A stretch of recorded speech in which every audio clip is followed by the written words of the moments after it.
महापालिकेत आमची सत्ता असताना कुंभमेळ्याचं यशस्वीरित्या नियोजन करण्यात आलं होतं. एकही झाड न तोडता साधुग्राम उभारलं होतं. एकही झाड न तोडता साधुग्राम उभारलं होतं.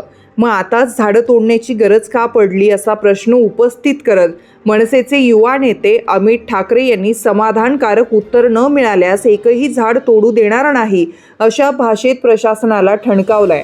तपोवनातल्या वृक्षतोडीला विरोध करण्यासाठी पर्यावरणप्रेमींनी काढलेल्या मोर्चात ठाकरे हेही सहभागी झाले होते. त्यावेळी ते बोलत होते. नेहमी नेते मोर्चे काढतात, यावेळी मात्र झाडांसाठी नागरिक एकत्र आले हे पाहून समाधान वाटलं असंही ते म्हणाले.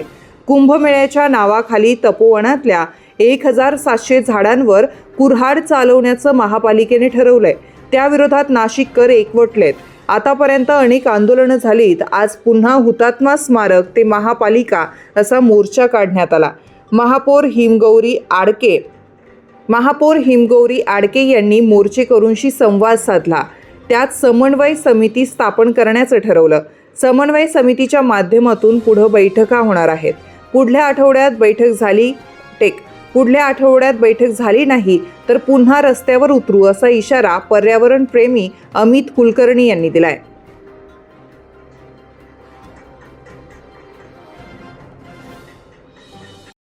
काय प्रकार आहे तुमचा एकमेकांवर विश्वास नाही, विश्वासाचा भाग नाहीये. त्यांनी असं सांगितलं होतं की 7 नावं द्या, तर 7 नावं आमच्यामध्ये 7 नावं करण्यासाठी आमची एवढी कमी संख्या नाहीये. आमची संख्या जास्त आहे. आमच्यामध्ये पर्यावरणप्रेमी असल्यामुळे आमच्यामध्ये पर्यावरणाने काम करणारे लोक जास्त आहे. आम्ही 7 नावं तुम्हाला फक्त देऊ शकत नाही. आमच्याकडे जास्त नावं आहेत.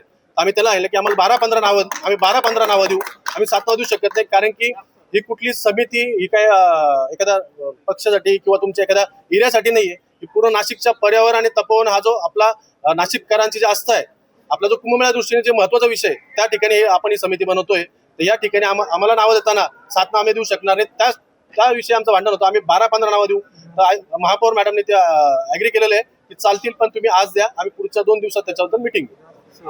आजचा जो मोर्चा आहे पर्याय काय, म्हणजे तुम्ही म्हणला की पर्याय आम्ही सगळे द्यायला तयार आहोत.